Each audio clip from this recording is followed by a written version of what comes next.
Hola, yo soy Naderman y la cápsula que veremos hoy hablará sobre endemismos mexicanos, sus causas, distribución e importancia. El principal criterio para pertenecer al grupo de los países megadiversos es el endemismo. Para ser megadiverso, un país debe tener por lo menos 5.000 especies endémicas de plantas vasculares. Por supuesto, otros criterios incluidos en el concepto de país megadiverso son la diversidad de las especies, la diversidad de niveles taxonómicos superiores, o sea, donde no solamente son las especies, sino también tomamos en cuenta géneros o familias, y además de la diversidad de ecosistemas. La biodiversidad no se distribuye de manera homogénea, ya que tenemos un país que muestra una larga historia geológica, una alterada topografía, una posición geográfica muy tropical. Además, una gran diversidad de paisajes, un país con casi 2 millones de kilómetros cuadrados y una larga historia cultural con la domesticación de muchas plantas y animales. Resalta además la zona de transición que representan el eje neovolcánico transversal, las sierras Madre Oriental y Occidental, en donde se unen las biotas de las regiones neártica y neotropical, y en el cual han ocurrido importantes eventos de especiación que han dado lugar a una elevada concentración de endemismos, es decir, especies con áreas de distribución restringida en sentido estricto. Hablemos de las especies endémicas. Gran parte de la amplia diversidad de las especies en México está constituida por especies que solo habitan en nuestro país. Algunas están restringidas a islas, otras están en las partes altas de las montañas, otras en los ríos, en los lagos, en las cuevas, etc. El tamaño y la capacidad de dispersión de las especies tienen gran influencia en su rango de distribución. Por ejemplo, en la mayoría de los anfibios y reptiles, las especies son pequeñas. Más del 45% de las especies son endémicas.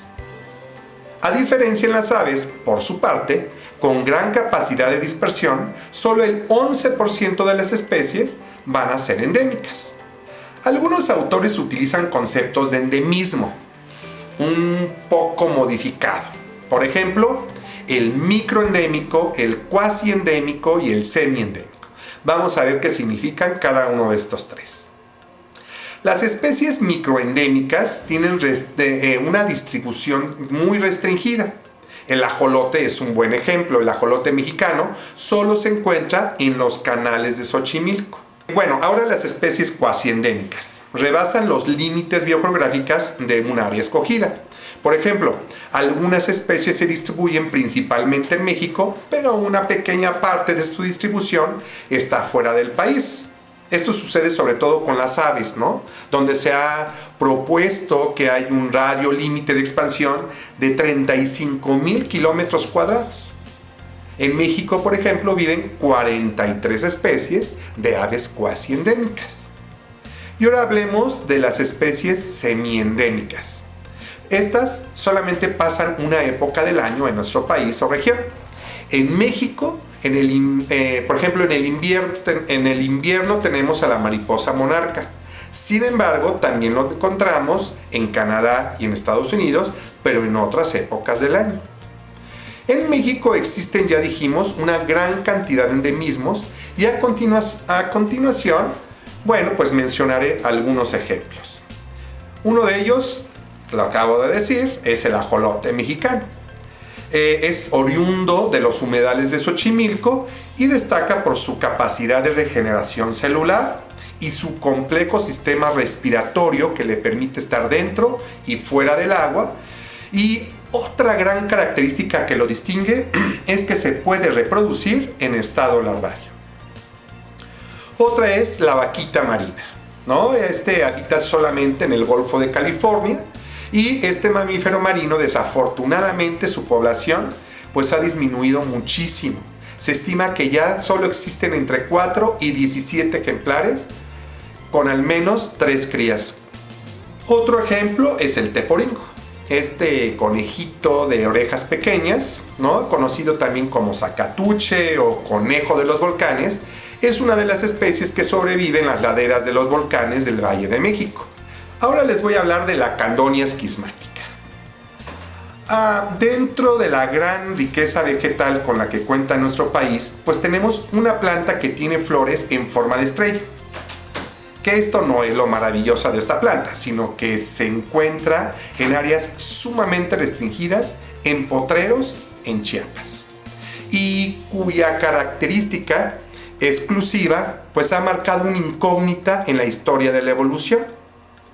Tuve la fortuna de vivir el momento de su descubrimiento en el año de 1987, cuando trabajé en el Herbario Nacional.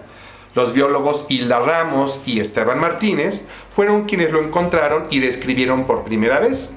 Es un ejemplar que, ante la sorpresa de botánicos de todo el mundo, esta pequeña planta tiene sus órganos sexuales invertidos.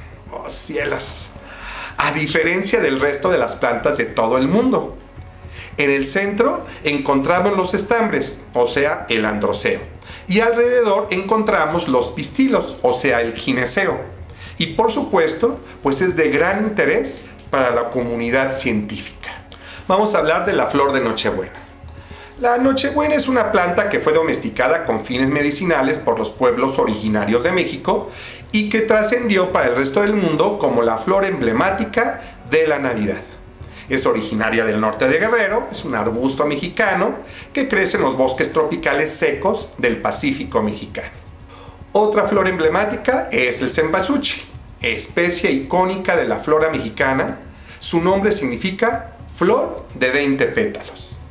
La creencia es que atrapa los rayos del sol y los pueblos originarios entonces lo utilizaban como para iluminar el camino de los difuntos que regresaban al mundo para visitar a los vivos en las fiestas de muertos.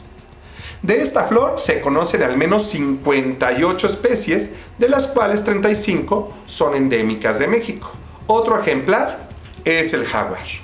¿Sí? También se le conoce en algunos lugares como oceotl, y el jaguar pues ha sido asociado en las diversas culturas de México con el valor, con el poder y con el inframundo. Este hermoso felino prefiere los lugares húmedos y es capaz de adaptarse a una gran variedad de ambientes. Y hoy, tristemente, se encuentra en la lista roja como especie amenazada. Y por último, como un ejemplo último, pues es el lobo mexicano, que es una subespecie de lobo gris y también es el más pequeño de su especie. Una de sus características es que la hembra y el macho se quedan juntos toda la vida.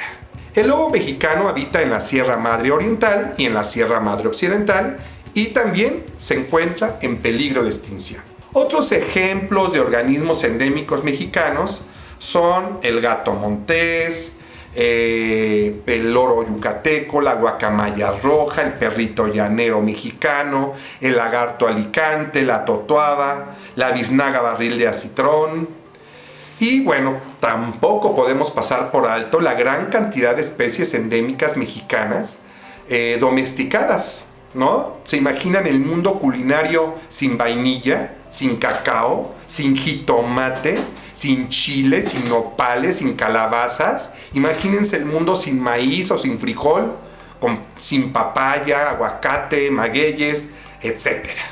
¿Qué importancia tiene que haya una gran cantidad de especies endémicas en México? Pues la importancia de conservar las especies endémicas radica precisamente en que sus especies están tan restringidas al lugar que habitan y que su distribución es tan limitada que si en el momento en que se viera alterado su ecosistema, este implicaría su desaparición.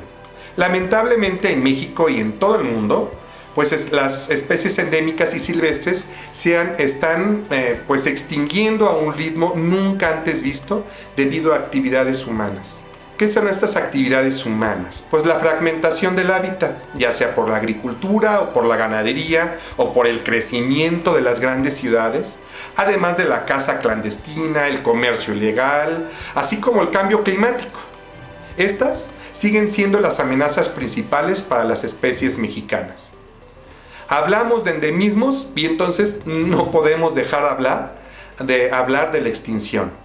Y a pesar de que la extinción biológica es un fenómeno natural en la escala geológica, los expertos estiman que ahora estamos perdiendo especies entre 1000 y 10,000 veces más rápido, ¿sí?, comparado con la tasa natural. No cabe duda que tenemos un país maravilloso, diversidad de especies dentro de una gran diversidad de ecosistemas y entre ellos una gran cantidad de seres vivos endémicos. La conservación de los ecosistemas es la única solución para no perder lo que con orgullo tenemos. El gobierno está haciendo lo suyo. En México existen 182 áreas naturales de carácter federal. Pero ¿y tú? ¿Qué estás haciendo para que esto suceda? Muy bien, bueno, pues hasta aquí con los endemismos mexicanos. Espero que te haya gustado la cápsula. Si es así, regálame un like. Inscríbete al canal Aula Invertida. Y bueno, pues también si puedes regalarme comentarios, se vale. Y si te gustó, compártelo con quienes creas que les va a interesar. Recuerda, yo soy Naderman y nos vemos en la siguiente cápsula. Gracias.